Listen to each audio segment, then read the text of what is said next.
Hey folks, it's Ray with Taste Radio. Right now, I'm honored to be sitting down with Paul Voge, the co-founder and CEO of Aura Bora. Paul, how are you? I'm well. Thanks for having me. Love this podcast. Great to be on it.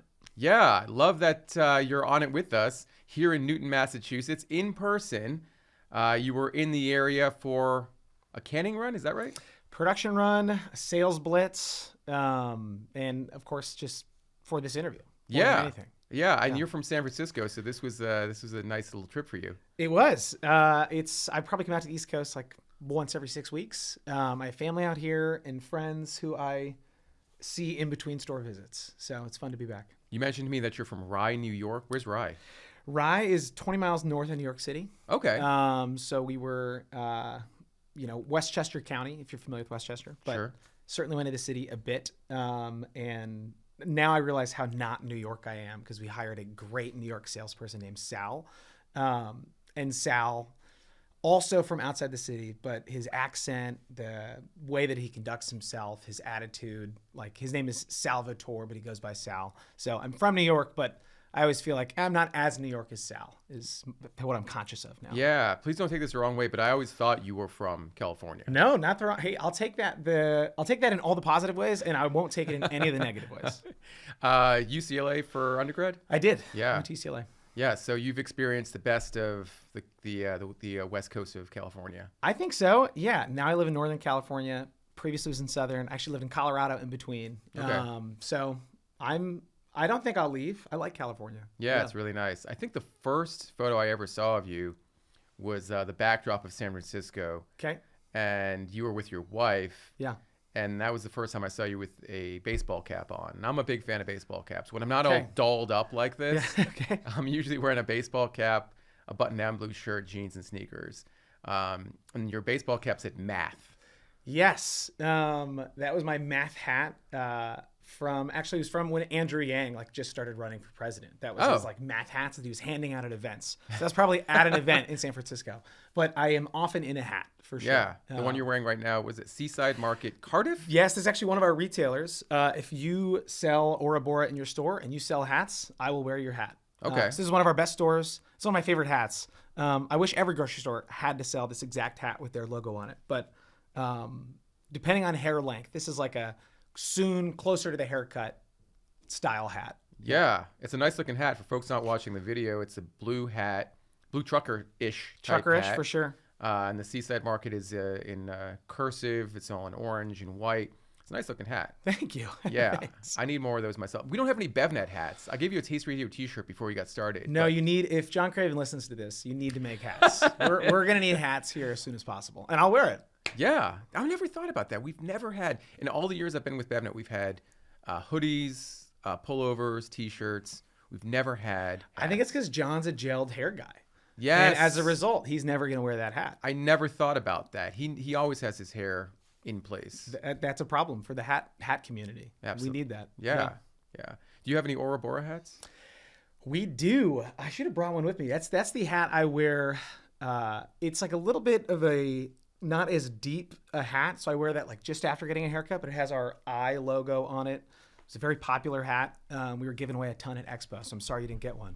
I apologize for not being at your booth long enough to get one. Yeah. So it was a crazy show. It was crazy. Do you guys have a good Expo West? We did. It was obviously our first Expo West, everyone's first Expo West in a couple of years. And we wanted to meet with 15 buyers. I feel like 12 came by, which is a pretty good ratio in my book. It was chaotic. I almost remember none of it. That's how busy it was. Yeah. But it was a blast. Did you close any deals with any buyers? We did. We got some deals closed. All right. Congratulations. Yeah, thank you. Really excited for the year ahead for a lot of new distribution and hopefully more SKUs in existing distribution as well. Yeah, you guys are doing well. So congratulations Thank on you. all the success that you've had over the past couple of years.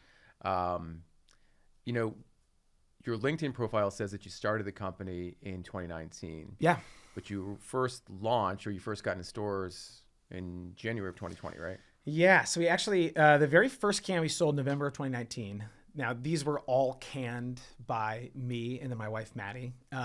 We borrowed this machine. There were like 1,000 of them, and we sold it to a grocery store a block from where we used to live in Denver. You canned in your home? Is it? No, we eventually used this facility as our first co-packing facility, but we were asking to do a laughably small run of 1,000 cans. And the gentleman that ran the facility was like, hey, I'll just teach you how to use the machine. And I'm not going to do this. Doesn't make sense. But if you get a PO, like, great, let me know. By the way, how much do you lose per can when you're only doing 1,000 can run? Yeah, I know.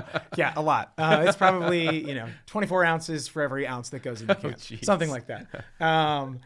So we did that first production run, sold all 1,000 of those cans to one grocery store called Lever's Locavore. If they made a hat, I'd wear that hat because they're the first store. Got to give them a good shout out. Yes, great store in Denver. And that was just before a trade show. So we were making it for a trade show. Ended up being a successful trade show. We didn't know it'd be our last trade show for 2.5 years. And then from there, did our first big production run and kind of kicked off January of 2020. Getting into stores in January of 2020 must have been great for you guys, giving you a leg up on all the other brands that didn't have a chance in March or that launched in March or April. Totally. So how much of a foundation, how much of a buffer did it give you to get through the rest of the year? I think more than any buffer was just the first kind of 8 weeks of the pandemic. Distributors didn't know, should we all just drop all of our products and only, sell canned goods and toilet paper? So there was a number of weeks where no distributors were taking on a single new product, no matter how hot the product was. So for us, there was about a 12-week period where we luckily got local distribution. And somehow, I checked the email a few weeks ago. I think we got our email saying we were getting our first national distributor like on March 7th. Of 2020? Yeah, of 2020. So we had a local distributor January, February, March in San Francisco.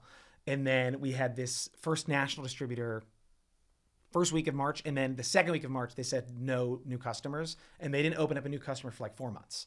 So in that period, yes, super grateful. We got so lucky. And of course, grocery stores didn't close. I know plenty of beverage companies that were based, had food service distribution or office distribution or event distribution, all of which obviously vanished. So luckily, we just happened to choose grocery to focus on and happened to get with distributors, days before. So certainly helped. You landed with a national distributor, but you were, I'm sure, not ready to be nationally distributed. No, yes. Sorry. Good distinction. By that, I mean, we had the paperwork in and we could accept purchase orders and then turn on their warehouses. Yeah. Right.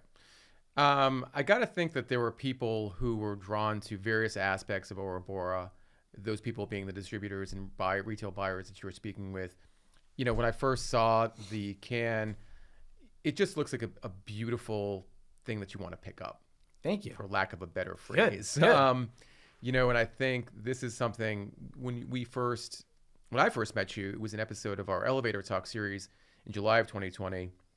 And our co-host for that episode was also talking about how striking the can was, how interesting your flavors were. I think she was a big fan of the coconut one, which is also your favorite one. It is my favorite. Yes. Wow. Good memory. Yeah. What was your experience selling this into retail? How are people viewing Aura Bora? What was their interest in your brand? Was it the packaging? Was it the flavors? Was it the fact that you were called an herbal sparkling water? Gosh, I think so. For the first 100 stores, which I would say more than anything, they just wanted me to stop harassing them. So it didn't matter what we were selling. It was just like, get out of my store. I would come 3-4 times a week and do the same pitch with various employees. And this was even pre that local distributor. Let's call this like January. And this is with independent retailers? This is independent retailers. Okay. Yes. Independent retailers in San Francisco and Berkeley and Marin and Silicon Valley. And I would say this with any product you're selling. At first, they're mostly just selling it because you're passionate about the product, which is a nice way of saying like you're annoying them and they're running a store and that's a very stressful thing to do. Right. I think thereafter, once they got past how annoying I was, the first and foremost was, wow, okay, we can see this in the single serve beverage set. It's in a funny gray area where it's more expensive than other single serve sparkling waters, not quite as expensive as a cold brew or kombucha or anything with CBD in it. And then of course, yes, the packaging hopefully sells it the first time and the flavor and product sells it each time thereafter. But certainly at the start, it was not the product, it was not the margin, it was just get this guy out of our store, which Unfortunately for them, once we were on the shelf, actually only came more frequently to merchandise the set. So that didn't work for them. But yeah, we're grateful to those first 100 stores. That's what a good entrepreneur does. They hustle, right? Yeah, sure. Yeah. That's a good spin. Let's back up for a second, because I think your story of how you created the flavors and the idea for Aura Bora is not too dissimilar from those of other entrepreneurs in sparkling water. Started out with a soda stream. I think, this story's been told a number of times in your kitchen, messing around with some herbs. So I think, again, that story is relatively common. I think the story about your packaging, however, is not as common. Sure. And, in your press release, your first press release on BevNet, you talked about, I knew our cans could be tributes to the ingredients inside. And I think that's an amazing statement. The colors, landscapes, and cheeky haikus on each can help Aura Bora jump off shelves the first time. And the taste sells the product each time thereafter. Brilliant, right? Okay. That's a case study. That's a Harvard case study. Good. Right there. Love it. We'll take it. Those are your words. Yeah. Yeah. So, the packaging, I think some people would say, some old school beverage veterans might call it busy because there's a lot going on in the can. I've heard that before. Yeah. But what did you want to include? What were some of the things that you said, okay, this is going to jump off the shelf if we include this?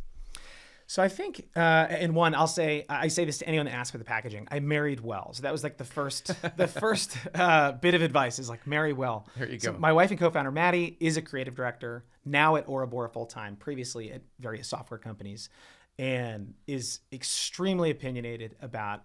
I say that kind of like in a negative way, in a good way, extremely opinionated about packaging and branding and kind of what's being expressed on any sort of box, barrel, bag, can, you name it. So for us, we thought, and this is not that dissimilar from craft beer, say 15 years ago, of there's all these sparkling waters that are branding themselves like a commodity. And sparkling water kind of is a commodity. Just that phrase alone is a commodity. Right. If we were going to use these whimsical, strange ingredients, could we have the can be as whimsical and strange as the ingredients inside? So our first kind of brief with some illustrators we worked with was, can it be delightful but peculiar? And I think both myself and Maddie, we met at a summer camp in New England. Like, we're very outdoorsy folks. Felt like, okay, we're using these earthly ingredients. That was kind of what I mentioned about a tribute to the ingredients inside them. This can in front of us is basil berry. Could we create this kind of surreal world where, strawberries the size of, an apartment building, and hedgehogs pick strawberries? It was just something to get you to do exactly what you just did, grab the can off the shelf. And we knew, when you're grabbing the can off the shelf, like the second it's in your hand, we now have about a 70% chance it goes in your cart, 30% it goes back on the shelf. So that was the goal, to get you to pick that can up. And then more importantly, yes, we're a 1% for the planet company. We purposely use, infinitely recyclable aluminum. We're giving profits away of all our LTOs to environmental charities.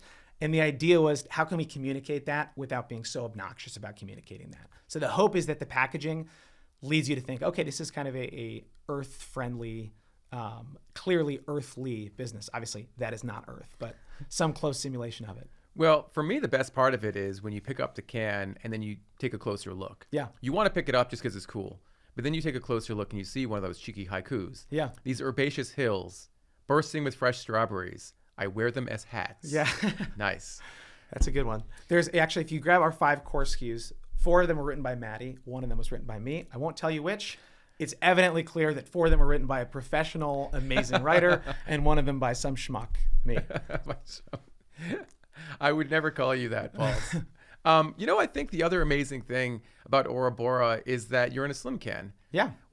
How is this possible that you weren't of only a handful? If I can't think of many right now off the top of my head, sparkling water brands that are in a slim can. Why'd you make that decision?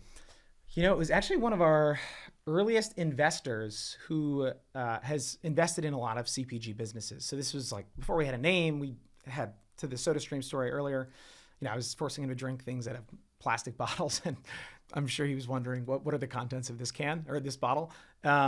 He gave the suggestion of, hey, I think more and more kind of natural companies are going to lean towards a slim can, and it kind of communicates in some instances like low sugar, low calories. Obviously for us, 0 sugar, 0 calories. There's an argument to be made, doesn't it communicate Red Bull, energy, etc. That was kind of a risk we were willing to take. And then we loved that, okay, we're launching with 5 SKUs, which is like 1 or 2 SKUs more than most beverages launch with. If we do a slim can, you can fit 5 of them on the shelf, where typically kind of 3 or 4 squatter cans would fit. So maybe retailers won't balk at taking all 5 because it doesn't take up as much room. So whether that's true or not, or just a theory, I don't know. But that was the thought. I mean, no offense to folks that are in wider 12-ounce cans, but I think the sleek can, I mean, it's in the name, right? Yeah. It's a sophisticated Sure. package. And I think we're seeing more and more beverage brands move to that package, whether it's because of the can shortage Sure, or yeah. because it represents premium. Yeah. Yeah. I hope that's what it communicates. I've certainly had retailers say like, oh, this is very few instances. Oh, this is too tall for where we put other sparkling waters. But for the most part, I think it just gives you more for the eye to look up and down at too. The first time we spoke, again, in that episode of Elevator Talk, I asked you toward the end of our conversation, I don't know why this was at the end, but what does Aura Bora mean? And I think your response was, it doesn't mean anything. Yeah. But it's come to mean something. Sure. It's come to represent something, I think, more than you originally intended it to. So talk about where the name came from. So where it came from, and I always say like it doesn't mean anything because I think people are looking for, it means peace in this language or joy in another, which Sorry to laugh. which is not a negative towards No, it's anyone not. that names their companies with other languages. For us, we really loved the word aura, and I was reading a book on marketing at the time, talking about the power of rhyming. So, when you're an early stage beverage company, which we still are, like unless you live in San Francisco, you're not going to see this can more than once a week in various stores you go into. So, okay, how can we make it memorable knowing that you're only going to see it, let's say, at 20 times a year? Hopefully the first couple of times you remember the name. So we wanted something very memorable. We liked the word aura. We liked that there was a tongue-in-cheek aspect of it. Almost sounds like Bora Bora, which beverage companies like naming themselves after, or water companies, after springs or valleys or mountains or islands. That was one piece. And then the other piece was, hey, we have this earthy brand. People kind of have Aurora Borealis in the back of their brain. I would say most people don't know why. Obviously, it's the Northern Lights. Right. So it sounds like something that you should know or you have in your brain somewhere. So that was the hope, is this a fun thing to say? Does it rhyme? Maddie, of course, loved that made a nice square with the 2 4-letter words. Oh, yeah. Look at that. And hopefully memorable enough that if you see us a couple months after the first time you saw us, you remember the last time. Well, because, you talked about the rhyme scheme. Yeah.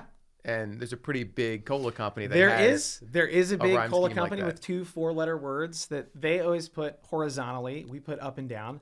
So Coca-Cola was definitely, I would say, one of the inspirations of, hey, that's a really memorable name. It's Sure. And of course, it's hard to distinguish now, like, is it memorable because you've heard it a million times in your life, or is it memorable on its own?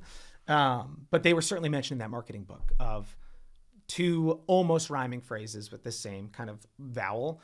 I'll say, so I grew up in New York. I have a number of friends with Long Island parents where actually we meant Aura Bora to rhyme. Long Island parents, Aura Bora doesn't rhyme. It's, Aura Bora, and 2 different vowels, but it's meant to rhyme for the most part. I just did an interview with Sandro Rocco from Sanzo, and he was talking about how he really wanted his brand name to end in an O. He wanted it to be short, but he also wanted it to end in O because I think he said a lot of the great brands out there have a vowel at the end of there. Yeah. Of course, Pepsi, Coca-Cola. Sure. Yeah, sure. There's a bunch of them out there. Going back to when we first spoke, you mentioned that the hope was that Aura Bora would be more of a treat, more of an exciting sparkling water, and it would be more of an interesting experience for consumers. That within the sparkling water set is a lot to ask, right? Totally. Yes. Because people are expecting value, even with great flavor. They want great flavor, but they want value pricing at least. Where did you see that opportunity to deliver something that was at a premium price point with a great ingredient profile within that sparkling water category? So I'd say consumers are seeing premiumization of almost everything. And in some instances, it's laughable premiumization. Like, did I need that to be a premium thing or not? Is probably a question we should all be asking ourselves when you're shopping at Whole Foods. For me and for Maddie, we were kind of hooked on sparkling water. We were both working in office buildings where it was the most popular item in the fridge pantry area. but probably the least enjoyed, which is just kind of a weird dichotomy. Why is everyone drinking? I'll say for me, I was drinking like 10 to 12 cans a day of LaCroix, Waterloo, Polar, you name it. You had a sparkling water habit. A little bit. Yeah. I would say I was, some would say addict. I would say aficionado. Depends what word you want to use. Tangent. How many cans of Aura Bora do you drink a day now? It's about the same number. Okay. I would say I probably drank slightly fewer, only in that the office that I was working at paid for the fridge. Now I know exactly the cogs going to each can. So somewhere subconsciously, I think I should only have 7, not 10. But all that to say, still drinking a lot of sparkling water. Sure. And I kind of felt like, okay, in this office pantry, we have Kettle potato chips and Justin's peanut butter and Jenny's ice cream and RX bar and all of these kind of premium versions in very commodity categories. There's probably a time where no one would think about launching a new ice cream business, but Jenny's in the Midwest, Van Leeuwen's on the East Coast, Salt and Straw on the West Coast, did an amazing job of taking something that was commoditized and making it premium with better ingredients, different flavors, and a brand that people cared about. So that was kind of our playbook. Okay, could we do the same thing with sparkling water? Bring in flavors from another medium with ingredients that you don't typically see in this category, or omitting ingredients that you do typically see in this category, and a brand that people cared about. So all that to say, I selfishly, and Maddie selfishly, we were making this for us. And we used to joke of, hey, worst case scenario, our first production was 35,000 cans. We're like, worst case scenario, I drink 10 of these a day. Like, I'm going to get through all of these. No doubt about it. I was just doing the math. Like, okay, like it almost doesn't expire. So yeah, I could drink this the next 80 years and call it a life. I tried my best, but I'm just drinking the last 25,000. They're yours to do with whatever you want to do with them. So, I think they're talking about premium ingredients and premium products within a commodity category is interesting because you mentioned examples of how it works or where it works. There's also this notion of premium beverages and how Aura Bora fits into that matrix. And sure. I think you brought this up actually during the New Beverage Showdown when you participated in that competition where you said, we think Aura Bora at the $1.99 price point almost competes with a kombucha or probiotic beverage or something like that. But people are buying those products for function more than they are for flavor, right? Certainly. Yeah, I'd say 2 distinctions there. So one, certainly not a functional product. I'm also the son of 2 lawyers. So even if it was a functional product, I would lie to you and tell you it wasn't, just to be safe. But not a functional product. You'd have to drink a whole lot of lavender cucumber to feel any sort of relaxation or sleepiness. And some of that is the way we're using the ingredients. We're using the herbal extracts we use for their strong flavor profiles, more so than any sort of functionality. I would say, as to the kombucha consumer, yes, some of those kombucha consumers are buying it because they want the gut health benefits. Absolutely. What we have found, and some of this is anecdotally, some of this is survey results of maybe you were going to that shelf, you just bought a sandwich, and you're going to buy a $4 kombucha, and you instead decided, what, I'm kind of looking for nuance of flavor more so than function. I'll buy this $1.99 sparkling water. So that was one piece of consumers realizing, hey, I could probably make my lunch $2 or $3 cheaper if I just pick this one beverage and still get, an outstanding taste, 0 calories, 0 sugar, et cetera, which is not a function, but is more so, I would say consumers are thinking of it in the same way they think of functional beverage, i.e. I get hydrated and I don't have to sacrifice sugar, calories, et cetera. For us, I would say the $1.99 price point was important because I did feel like a lot of folks in the food and beverage industry were just, no offense to Erewhon, they're an outstanding retailer we're excited to be in, but they're sometimes a perfect stereotype of, hey, this is a very, very small percentage of the population can afford to shop there on any sort of regular basis. In this country, we have this huge divide between natural and conventional retailers. What if instead we made a product that we thought we could sell in both? Because one, we have not seen any sort of difference between consumers' average salaries and their taste profile. Like consumers that make $200,000 a year like our basil berry flavor, consumers that make $30,000 a year like our basil berry flavor. And I think sometimes there's that notion, and a little bit of it is elitist, if we're being honest. The second aspect was, hey, you know what are the cheapest drinks? Are unhealthy drinks. You can buy a huge 2-liter thing of Coca-Cola, and it costs not much than a can of sparkling water. Can we make a price point such that consumers are not tempted by price? Can we be competitive on price, but still hold our premium ingredients? So for us, I would love a day where we came down on price on shelf. I think Spindrift has done an outstanding job of that, of often will be a single can at $1.99 and Spindrift will be on the shelf at $1.59. I think that's an even more inclusive price point for a single can. Well, I think your theory has been proven correct, because if you go to the grocery store, I think, when Spindrift is priced at $1.59, I always see that as like promo pricing. Totally. They're priced around $1.99 per can. I mentioned Sanzo. I think they were on special, not on special, an everyday price of $2.49. Right. So it's almost like you were ahead of the game and thinking, okay, there is a premium price tier for sparkling water. Convincing investors that there was this opportunity, though, might have been, I think, a little more of a tough sell. Yes, I think you hit on this earlier of absolutely people are, I'll say people are hitting end caps. And if Waterloo is on the end cap, they'll buy Waterloo. Right. If LaCroix is on the end cap, they'll buy LaCroix.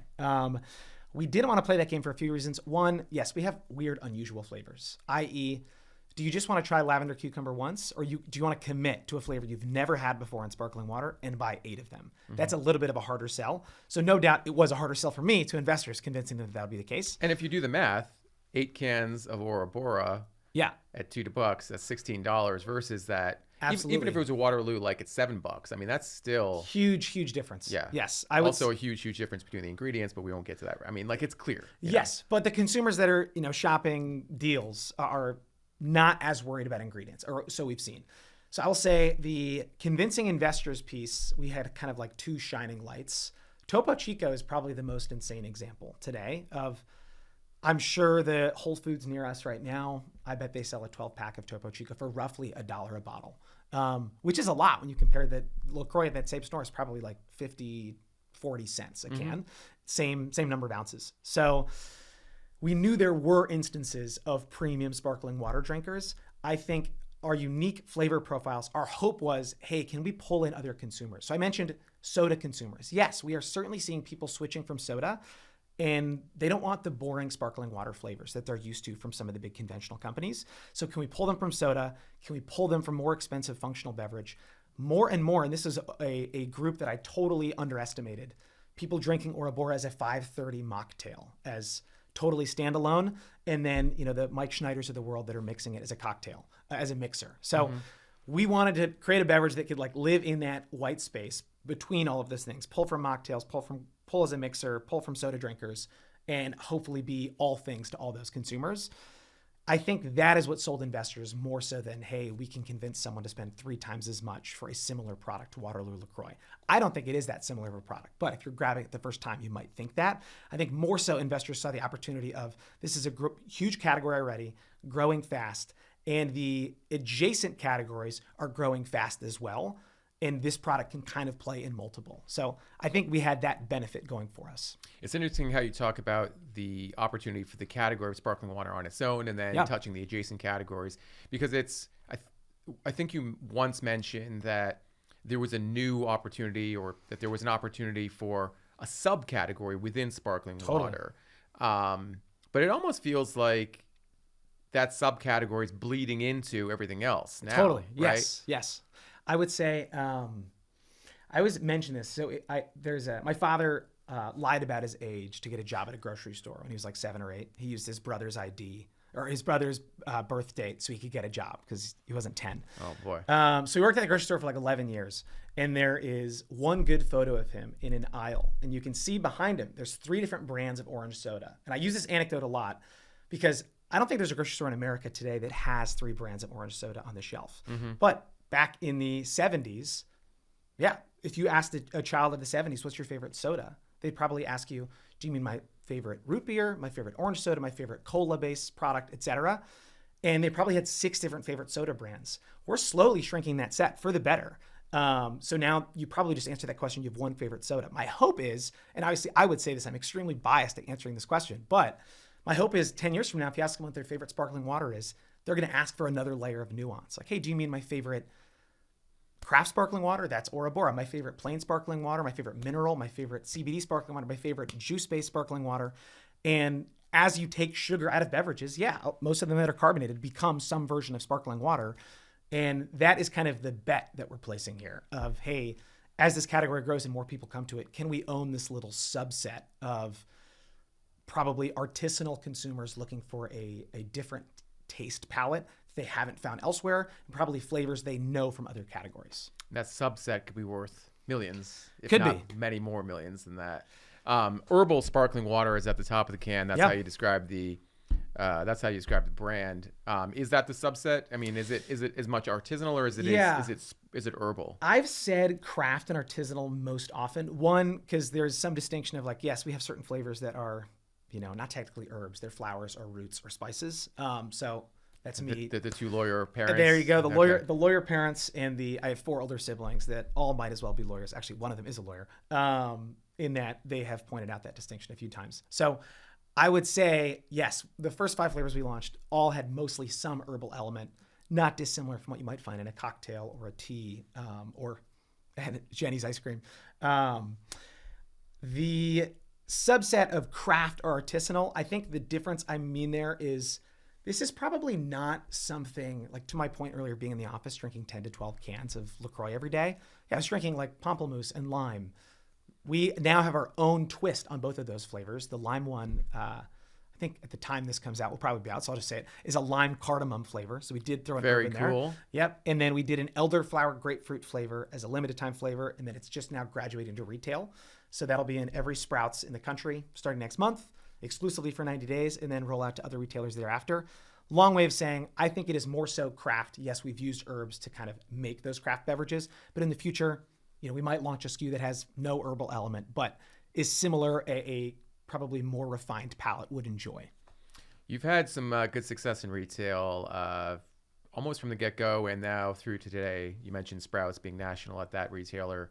There's a great story about getting into Whole Foods that I'd love for you to share with our audience. It's this is not an encouragement for folks to do what Paul did. Yeah. But this is gonna sound horrible. It's almost like he kidnapped someone from Whole Foods like that. That's not what happened. But this is a pretty amazing story. So I'll say, one distinction I'll make before I tell the story is there were no lies told in this story. There were omissions of the truth, which, again, lawyer parents, is that a lie? Is that not a lie? We could argue about for 10 We're not 12 endorsing. We're not endorsing anything, but we're not lying about it. That's right. That's right. So at that very first trade show with those 1,000 cans, the 1,000 cans are in the world. It was just me. Maddie was working. Which trade show was this? This was in Boulder, Colorado. I think they called it. It was their pitch slam, Naturally Boulder's pitch slam. Gotcha. And then next to it, they had an innovation showcase where they probably had 40 tabletops. Now I know all the lingo to say. At the time, I just thought, like, show up with a logo and cans and try your best.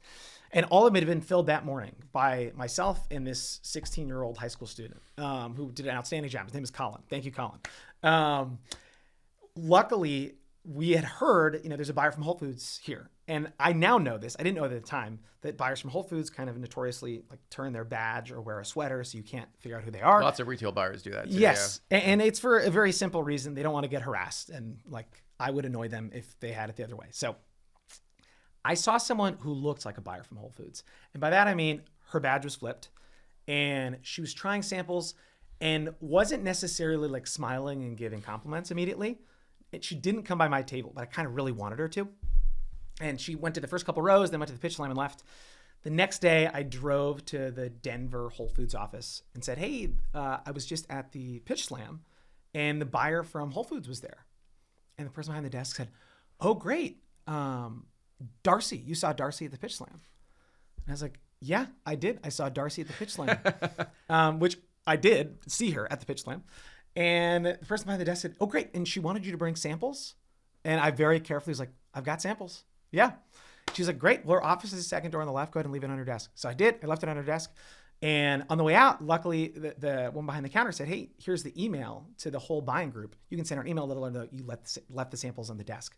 And I now know this is definitely true. At the time, it was kind of conjecture of these things are so crazy. You're meeting so many people so fast, particularly if you're a buyer from Whole Foods and you're probably the most popular person in the room. I'm just going to pretend like we had an interaction and assume she saw our booth because there weren't that many.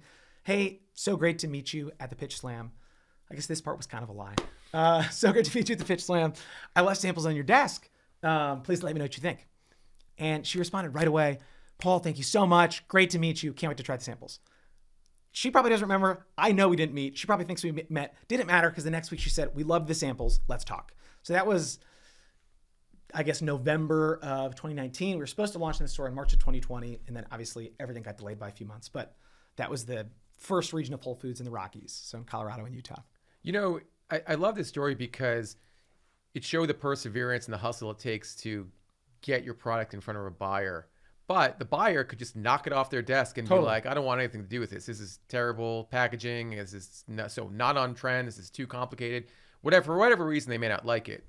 But you got in front of that buyer, and the buyer actually liked what you made, because what you have is fantastic. I mean, thank you. So there's two parts to the story. Yes, do whatever you can to get in front of a retail buyer, but make sure that you have something fantastic to present. Yes, I think I have to imagine that the reaction to that tactic would probably be so negative if she really, really didn't like the product. Like, right. This person had the audacity to come to my office, leave, etc. So certainly helped out by a good product. Yeah. Yeah. I want to jump over the Shark Tank story for a second, because the Shark Tank story has a lot of these similar nuances of how you made your way with Aura Bora. And talk about your seed round. In June of 2021, you launched a $2.5 million seed round. Yeah. And I was surprised by something you talked about in discussing the financing, in that you talked about finding operators that know 21st century CPG. Yeah. They know how important direct to consumer is. They know what the modern millennial or Gen Z consumer looks like. And talk about COVID vastly changing the landscape. Direct to consumer seemed to be a big part of your business early on. Now it feels like it's retail, brick and mortar retail, full steam ahead. So when you were initially talking to investors and like, okay, direct to consumer is really important, but now, the focus is very much brick and mortar retail. Has that thrown anyone off, or is that very much like, this is the evolution of our business? It's the good evolution of our business. I would say two things there. So one, like a lot of entrepreneurs that listen to this podcast, we started direct to consumer in March of 2020 for obvious reasons of, okay, well, we have a website. At the time, it was actually, you couldn't buy anything on our website. First, our website on March 1st of 2020 was like 5 pictures of our cans, quick description of them. And it was just for retailers, so you could find which stores we were in. At the time, it wasn't even a map. It was just me listing the names of the retailers in California and Colorado where you could buy it. But very soon thereafter, of course, like switched it to a Shopify site, and was just once a week, I'd drive to the post office and ship, 10 or 15 boxes. Quickly, that picked up steam as a result of Shark Tank. But to directly answer the question, I think, yes, direct-to-consumer is a smaller piece for our business than it once. At one point, it was 50-50. Now it's like 25-75. That is not because direct-to-consumer has gotten any smaller. Just we've gotten into more retailers. Mm-hmm. Obviously, this is a heavy drink. We ship 12 cans. It's a 10-pound box. The postal rates are only going up. Gas prices are making postal rates go up. What I would say is direct-to-consumer gave us a really good foothold in what I'll call like in-between retail and online. So whether that's GoPuff or Instacart or Fresh Direct or any of the 15-minute grocery stores, Gorillas, Popcorn Van, there's like 50 of these things. It is a lot of the consumers that are used to direct-to-consumer because they are buying these in a weird way, kind of direct to themselves. They're not going to a store, et cetera. And I think a lot of the investors that we got in our seed round were familiar with that of, hey, there is this weird COVID opening to find consumers in a cheaper way than you could otherwise. Not via an ad to your website. That's still going to be very expensive. But you can find them in places where there are consumers that try new things because they're on a new app. Like they're buying something from GoPuff. That's a relatively new way to buy something. If someone is already used to a new way to buy something, maybe they're interested in a new way to taste sparkling water. That was our hope and our theory. So no, I don't think it was a big twist for investors. The evolution now has been, hey, we want consumers to, I always say like ping pong between retail and online and retail. And by that, I mean, let's see if you have one of these cans. All right, this is one generation can too few. Now we have a QR code on that can that takes you to our website. So when you're in a retailer, maybe you're reading that haiku you just read. Oh, what is this brand? And you can see the other flavors we have online, or vice versa. Maybe you're online and you can find what retail is close to you because you don't want to commit to 12 cans totally reasonably. Our hope was, okay, how do we keep consumers engaged? I mentioned this earlier. We have these limited time flavors every other month. Starting last August, we've come out with a new flavor. So in August, we did In June, we did ginger Meyer lemon. In August, we did elderflower grapefruit. In October, I'm blanking on it. In December, we did chai cranberry for the holiday season. And we'll keep doing it every other month. And what's great about that is we've now been around for a little over 2 years. We started this company because we were tired of conventional sparkling water flavors. Ironically, some of our hardcore consumers are getting tired of our first flavors. So I was like, oh my gosh, we need to keep innovating, which a lot of those, I keep using ice cream as an example. One, my sister owns this amazing ice cream parlor. It's in San Diego. It's called JoJo's Creamery. Highly recommend. But her and a lot of her ice cream constituents do an amazing job of, they have their core flavors and then they have seasonal flavors that are in and out. And when a seasonal flavor has a great reaction, they graduate it to retail. We're doing a similar thing. So elderflower grapefruit and ginger Meyer lemon were both flavors we had in 2021. Both are graduating to retail this summer. So all that to say, investors knew, okay, direct-to-consumer won't be as big a piece of this business, but we will use those customers as cheaper R&D. We will get reactions from those customers. Those customers will hopefully be our evangelists. And to be honest, we kind of work for them. I want those customers to say, I'll use the ginger Meyer lemon one. When we knew we were getting a rerun on Shark Tank last March, we quickly put up a survey, very last minute, of, hey, we're going to get a few thousand consumers on our website. Let's put up a quick survey and say, hey, you've seen our 5 flavors. Which flavor would you want? We had a list of 50 different fruits and 50 different herbs and 50 different spices. And ginger was by far the most popular, and lemon is by far the most popular. We kind of felt like, okay, can we do our own twist? Hence the Meyer lemon. But that was one small way of using a direct-to-consumer marketing tactic to build a retail flavor. Well, it definitely works for some of the brands that you mentioned earlier, particularly the ice cream brands. Jenny's. Yeah. Jenny's did an everything bagel flavor that we talked about last Did you enjoy it? Yeah, it was great. I agree. I loved it. Yeah. Van Leeuwen's recently launched a new pizza flavor. Did you hear about that one? I did one? not see that, but we have an employee named James who I've forced to try all the new Van Leeuwen's with me. So James and I'll be buying that pizza flavor, and we'll see what we think. Yeah, and I think some of these were specifically sold at a retailer like a Sprouts, only available at a Sprouts, or only available at some retailer. Shipping ice cream across the country is very expensive. Talk about shipping costs. Yes, but it did get them engaged, and I think we also saw this approach. Dean Eberhardt from Hoplar talked about this exact same model where we keep the consumers engaged. We learn more about what they want, some of the things that we should be tweaking with these limited edition flavors. And they've had a lot of success doing that. So. No, Dean does an amazing job. I mean, he also does all the production in-house. So I'm blown away by Dean. Dean has been a huge help, friend. He was actually he won that Boulder Pitch Slam. Dean won the Boulder Pitch Slam while we were, stealing addresses from buyers same day. So yes, there is definitely a cohort of beverage founders that have been so helpful to one another. And I think Dean is a perfect example of had no problem sharing hey, here's what I was trying to figure out last summer. Hey, we've done 2 of these LTOs now. How do we do this and not have it be so operationally difficult? And how do we get our consumers to have a say? And Dean was super helpful in that regard. Yeah, Hoplar is an amazing brand. Dean actually won our New Beverage Showdown. Of course. When was that? 4 years ago now, I think. You didn't win the New Beverage Showdown. I didn't, no. But I will say that Aura Bora is probably the most successful brand out of the brands that participated. I'll take that. In the, it sounds like a consolation prize. But no, it's not a consolation prize. I think, we've had Liquid Death in our New Beverage Showdown. They didn't even make it to the final round. So there's that. They've done okay. Yeah. They've definitely done okay. Yeah. How much of your direct-to-consumer business was important or a factor when you were on Shark Tank and pitching to the sharks? Gosh. This was recorded in August of 2020, right? It was. Yeah, good memory. Yeah. Okay. We recorded in August. It was August 10th, 2020, and then it aired January 19th or something, 2021. So 5 months later.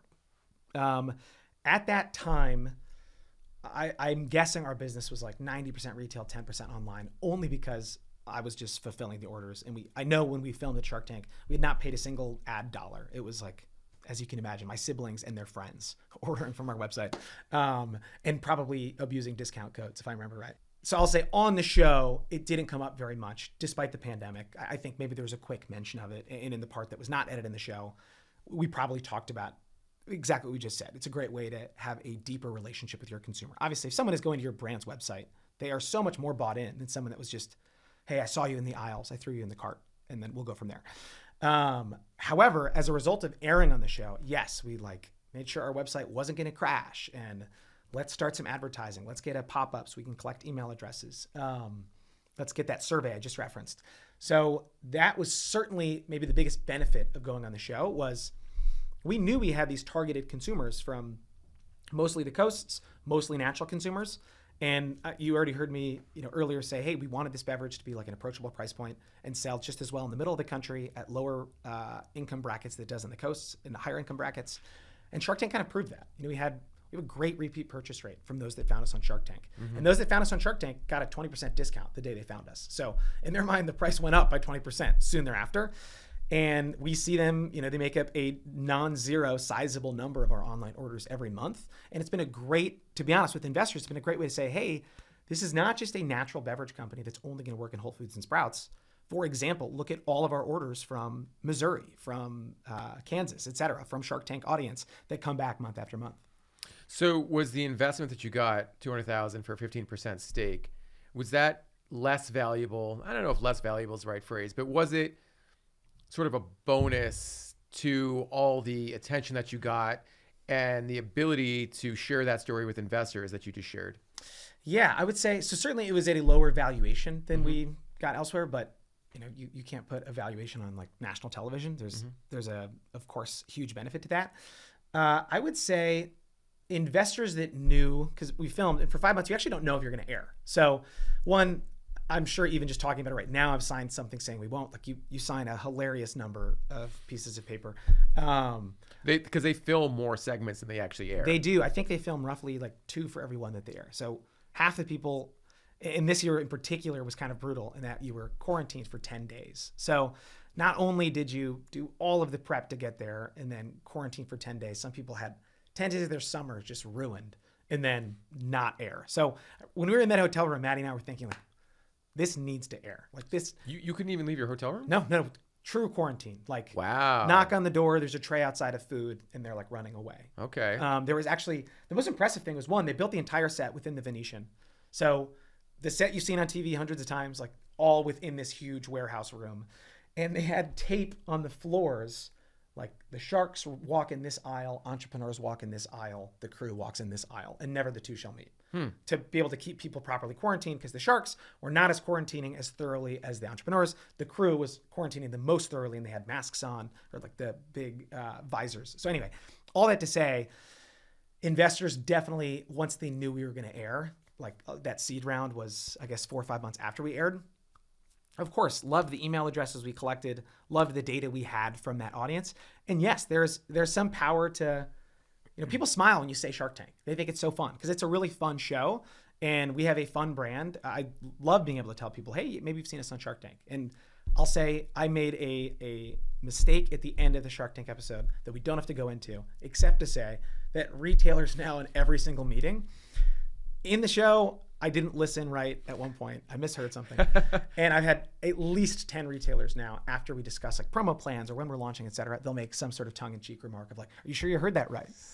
And it is really funny. Folks should watch that little, it's on YouTube. It's like a 3-minute clip when it's memorable for sure. Paul goes to run and hug, pauses, not because of COVID, but pauses because he didn't hear the number right. Yes, didn't hear the number right, or some sort of slip where I wanted the number to be a lower number. But anyway, all in good fun. I think investors were drawn to it. Retailers love talking about it. And of course, consumers watch the show. So it works. Well, it's great that you and your wife have a good relationship, because being locked in a hotel room for 10 days without being able to move outside of that room, that you learn a lot about each other, I'm sure. So what's funny is we thought this at the time, and I haven't watched enough of that season to say for sure. We obviously could talk to one another, and we were like drilling each other with questions and watching as many episodes as possible. And Maddie asking me our gross margins, me asking Maddie, tell us about the packaging, like our kind of areas of expertise. We thought, man, any solo entrepreneur that's going on this show this season probably will look different from previous seasons, because for 10 days they talked to no one. Right. And then they talked to, high-powered billionaires yelling at them on a TV set. So yeah, it certainly was a sensory experience I don't think I'll ever have again. I'm glad that you brought up gross margin Sure. when you were talking with Maddie about some of the points that you wanted to share with the sharks. At one point during your pitch, I believe you had said, we can get 70% gross margins at scale. Yeah. We can be profitable in 2021. Yeah. Okay. TV's fun, Okay. right? Okay. If you're in the beverage industry, you're like, this is outrageous. Yeah. Being profitable essentially a year after you launched. Right. And getting 70% gross margins. Okay. How They say the TV adds 10 pounds, right? The TV adds a few points of gross margin too, or so I'm told. No, so I'll say one, yes, there was certainly some naivete there. And I'm asking this because the investors, the retail buyers that watched the show and saw this, they were like, okay, this guy's completely full of it. That might be right. That might be right. And that might be why I keep getting mocked about not knowing numbers. I'm actually, it's funny you say that. I'm amazed that none of the sharks called us out on that. So the quick answer is no, we are not profitable. We do not have 70% gross margins. I think, one, if you had asked me in that day, like, hey, Paul, what's your freight as a percent of net revenue?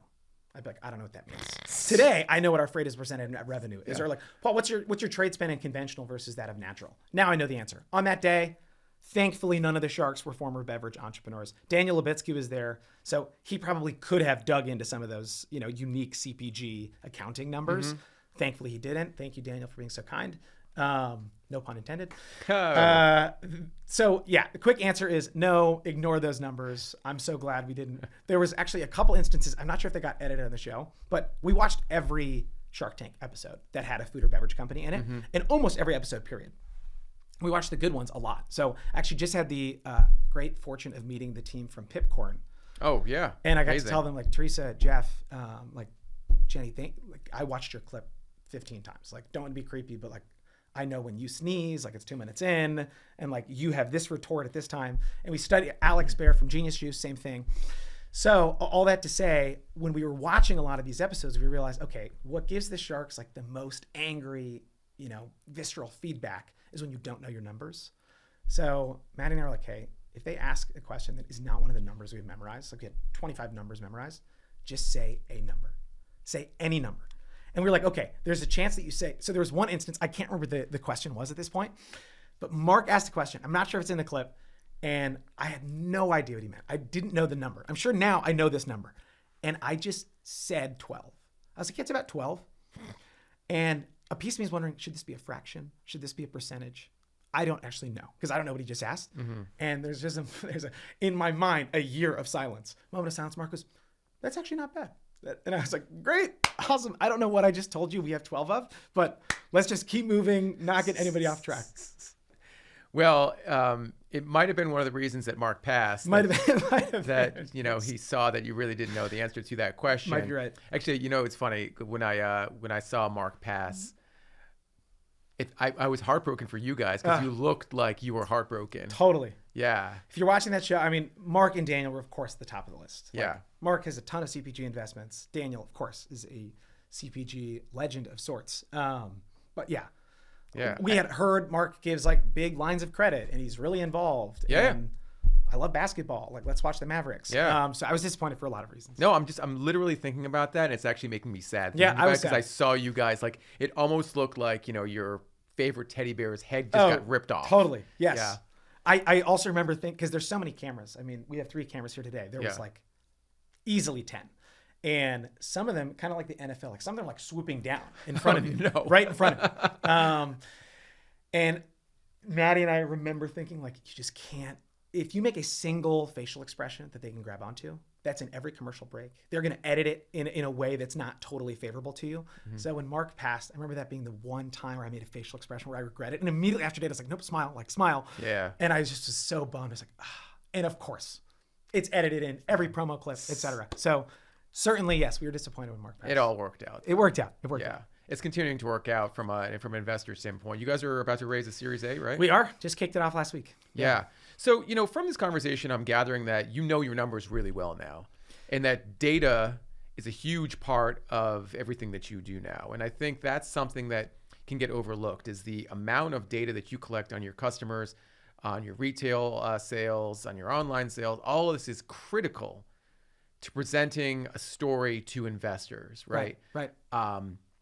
What are the data points that you're finding that investors today are most interested in hearing about, and how are you bolstering them as best as you can? Yeah, so I'll say first, yes, we definitely numbers are super important. If you're running I always tell people this that are like not in the industry. If you go to your pantry and pull out everything owned by General Mills, Mondelez, Kraft Heinz, Coke, Pepsi, Nestle, etc., Keurig, Dr. Pepper, what's left in there are probably majority non-profitable companies. So it's a really challenging industry to be profitable in, not at scale. So it feels like, okay, if we rely on investors to continue to grow, continue to operate this business, the least you can do is know your numbers really well and know, hey, why are we losing this many dollars in this particular, piece of the P&L, profit and loss statement. So I'd say that is probably the bigger driver of it, is in the way that I felt like I was kind of caught without an answer from Mark. I never want to happen again. Like, that is shameful and on TV, et cetera. Definitely in the future, not going to be the case. And I think a second piece, you're mentioning numbers, even though numbers can feel like kind of stale and intimidating for those of us that didn't like math, they reveal a lot about the customer. So like I'll say, yeah, we have really great engagement with our customers, both in email and in social media. There's a way to spin that and say like, oh, this isn't a brand that cares about me. They only care about my number. No, the hope is no different from like, a doctor that's getting an EKG reading. Yeah, that's a number. The hope is that it can inform them on your overall health. That's our hope of, hey, we're not using these numbers to like extract from our customers. No. The goal is we want to make sure our customers are engaged because we want them to like the product. And if they don't like the product, well, then that's the whole point of this thing. Like, let's just pack it all in and call it a day if they don't like the product. So our hope is in revealing, yes, what is their, to your question, return purchase rate? How many of them engage when we ask for new flavors via text? What percentage of customers try our limited time flavors? Like, I can say right now, we've launched 6 limited time flavors. I mentioned ginger Meyer lemon, elderflower grapefruit, chai cranberry, soon to be lime cardamom. I can tell you the few hundred customers that have bought all of those.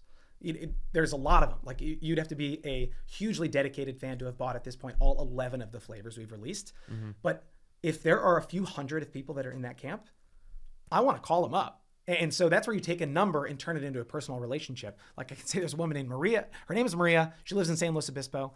My guess is she's between 60 and 70. She is an Aura Bora fanatic. She hates the internet. Her son orders for her. I found her via a number. Like, oh, okay, she has the smallest number of days between orders on average, which is a silly data point, except that it reveals exactly what we found out on the phone. She has a pantry full of Aura Bora. It's almost the only thing she drinks. I'm so grateful for her support. When we have any sort of customer service problem, like without going into details, we had cans explode last summer. Oh, no. And my first thought is, of course, like, what about the cans in our warehouse? Because I want to make sure we're not shorting retailers on orders or not having anything get to the shelf. The second one was, did Maria order in the last couple of weeks? Like, I cannot lose Maria's trust. So I think more so than just having data for data's sake, I think it illustrates a story and allows us to have deeper connections with consumers. But it also helps you get into retailers. I think one of the things that you talked about was that, the buyers aren't even asking for samples anymore. They just want to see your data story. Yeah, I think I kind of said, like, step one is you annoy them enough such that they take the meeting or take the samples or put it on the shelf. The next is probably, so that's where you're kind of selling yourself more so than a product. The next step, I think, is you're selling a product of, hey, do you like basil berry? Do you like peppermint watermelon? They have 0 calories, 0 sugar, 0 sodium. You might notice that lavender cucumber is a little more aromatic. All of the sales things I could say. The next level, and this is kind of new-ish for us, is, hey, we saw your data at Whole Foods or at Sprouts or at Lassen's or at Bristol Farms, and we want you to do similar numbers in our store. Mm-hmm. And in some instances, yeah, I've been like, great, where can I send the samples? And I've sent them samples after they've been on the shelf already. Like, the data absolutely tells a story that retail buyers are like trained to de-risk their shelves. They're holding all this inventory. They need to know that they can sell it. So anything you can de-risk that for them, data is probably the best way of doing it. They certainly like to see. And are they getting that data from Spins, or where are they getting that from, IRI? Or both? Yeah. Yeah. Sometimes we're providing it. Sometimes I'd say, it's so expensive to get this data. So obviously, as we get into bigger retailers, they are giving us the data of, hey, here's what we saw you did at such and such. But in the start, for some of these small independent chains, we provided spins data for them. Folks have talked about why investing in spins data has been so valuable to their company and its growth. But it is very expensive. Totally. Is it worth the investment for you guys? So to be honest with you, I wasn't sure when we signed the contract because there's only so much you can, I'll say this, and this is probably, I'll just say this. Jacob is the name of our spins rep. I think every entrepreneur does this where like once a quarter, you can talk to Spins or IRI or Nielsen, and they'll kind of give you a walkthrough of their data. What's great about it is you can glean a lot of insights from that. And you're like quickly trying to write down what you see on the screen without looking too frantic about it. Mm-hmm. It'd probably be the equivalent of if you like cars, maybe you take a lot of cars for a test drive, but you never buy one of them just because you want to experience that. So I would say we were test driving this car of Spins for a while until we committed. And oh my gosh, now my phrase is like, it's like I was driving without glasses for so many months. Mm-hmm. And starting in 2022 and this year, we have the ability to see how are we doing on the shelf, which retailers do we need to support more, which retailers are doing amazing, which SKUs do people like the best or the worst depending on geography, all sorts of insights. Yeah. Well, I mean, good entrepreneurs want to squeeze the most out of a dollar for sure. Right. It can hold you back though, because I think this is something we talked about when I saw you at Expo East 2021. When I asked you about how many employees do you guys have now? And I think you mentioned a number that I was like, oh wow, you guys are growing that quickly. Yeah. And I think you'd said, for a long time I was doing a lot of this on my own. And then I realized by hiring these folks, by hiring really competent folks, our business could not only grow, but really thrive. Totally. Yeah. I'd say I certainly made a mistake I was so worried to the point about this being a very not profitable industry for the most part. Again, I should say at the high end, it's extremely profitable. You can go look at what Coke made last quarter. They made hundreds of millions of dollars, but in profit. Yeah. But here at the smaller end, I thought, I can save money by just, not having weekends and just working. And there's probably like a couple 100-day period. I'm not saying this glorifying it because this is not a good way to live. Where like, I didn't take any days off and we had no employees and I wasn't paying myself. And I felt so good about all the dollars we were saving, but it was certainly holding us back in more ways than I knew at the time. Now I can look back at that time and realize how foolish I was. So today, we're a team of 11, myself included. At Expo East, it was probably like 5 or 6. But even then, I mean, I think 5 or 6 for a company that's a year and a half old, you must be doing something right. Yeah, I would say, for the first 17, maybe I was overcorrecting. For the first 17 months, it was just me. But no, I think probably what I told you at Expo East is like, I want to be the least competent person in the room by a huge degree. So we went out and hired folks with amazing CPG backgrounds that are certainly more competent than me and certainly better, especially the specialists we hired. Like I'll mention our outstanding, field sales team. Like Amy, who we hired for Northern California, I mean, she had worked at 2 really high-end natural distributors. She both knew the competition, knew the retailers. Every manager loves her. She's amazing at promo planning. Greg worked at Harmless Harvest previously and at Voss, and now he works at Aura Bora in the Mid-Atlantic. Sal, who I referenced at the beginning of this, he worked at Super Coffee previously. So these are folks that have exponential more beverage experience than me, and that was the goal. I mean, on our calls, I'm asking them questions, not vice versa, trying to figure out, hey, with that particular retailer, Greg, have you seen 2 for $3 work better as a promo, or is it better to be on an end cap? And he knows because he's done that for the last 10 years. You also have a guy on your team. I think he's the head of your sales, the director of your sales. Director of sales, yeah. Anthony Figueroa. Yeah. You hired him from GT's Kombucha or GT's Living Foods. Yes. Yeah. He I think got promoted like 5 times at GT's. He knows kombucha well. GT's going to get mad at me for asking this, and maybe there's some other brands that will as well. How do you hire someone away from a GT's Living Foods where they're going to do good business no matter what? Right. Your job is to make sure that you continue to do good business versus, bootstrapping a startup beverage brand. What was your pitch to him, or how did you get him on board? Yeah, I've said this to investors recently Of course, you're always selling in this job. You're selling investors, you're selling retailers, you're selling co-packers to work with you because eventually the POs will get larger. Mm-hmm. You're selling truck companies. Hey, please pick up, earlier than you would otherwise, just because it would mean a lot to me, and I'll, give you a pallet for free, and you can take back to your families. So there's a lot of selling. I would say what was new to me in 2021 was selling to employees, because you just said it. Yeah, GT's I think is the largest kombucha company in the world. Anthony had a far more stable job and a much larger team and a way more developed product in, 10, 20x the number of retailers. So selling someone like that, and we've since done this to other employees, have, awesome designer named Jesse, an awesome biz ops person named Scotty, and a huge group of people that it took selling. With Anthony in particular, though, I think it was kind of an inflection point for me where it was after he said yes and we like agreed on terms and signed a contract, I definitely sat down and thought like, whoa, like that was maybe the most important sale. Like that was a sale I hadn't done before. Oh my gosh, we just sold someone that had a very comfortable, great career at GTs and has been promoted a number of times, et cetera. It could probably go to a lot of other established brands. Oh my gosh, totally. I can only imagine the number of offers he had. We sold him on our future. Like we sold him on the plan similar to what we were selling to investors of, hey, this is what Aura Bora looks like today. Here's what it's going to look like in a year. Here's what it's going to look like in 5 years. And I want you to build it with us. I want you to be an integral part of that. And I think that's kind of the fun, right? That's the one advantage startups have over the competition. Like I already mentioned, we don't have profits going for us. We don't have distribution going for us. We have almost nothing going for us, except it's exciting. And if you can find an employee that wants to wear a lot of hats and have a probably more exciting job than they would otherwise, that can actually be a benefit of, hey, we're growing fast. We want you to be a part of it. You're going to leave your unique mark on this business. Not saying that GTs or other large companies don't let you leave a mark, but certainly at a startup where there's only, at the time, I think there were 7 of us. Anthony was 1/7 of the workforce. He was the most experienced salesperson. He has been my boss in a lot of ways, far more so than vice versa. So I think that was appealing to him. I certainly hope this year we have similar luck, getting other employees to believe in the vision we have for Aura Bora's future. How many folks are you planning to hire this year or trying to hire this year? I think we'll probably hire 4 or 5. Okay. Yeah, probably end the year with 15-ish employees. That's impressive stuff. Thanks. You talked about your 1-year plan, your 5-year plan, your 10-year plan. Given that nothing goes according to plan in the first couple of years of starting a beverage company, how much do you actually rely on that planning versus saying, we hope this happens? Good question. I would say, even though a lot doesn't go according to plan, you kind of do have to have a plan so you have reasons for making whatever decisions you're making.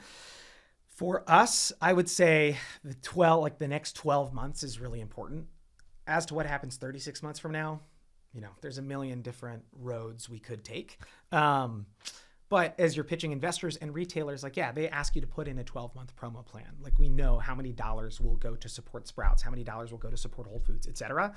And some of that too is just, yes, employees like being a part of exciting business, but they kind of want to know what you're doing. Like, Aura Bora's not going to be selling concrete in 24 months. Like, we're going to be selling beverages. Jeez, I hope not. Yeah. Talk about freight costs, right? Oh my gosh, seriously.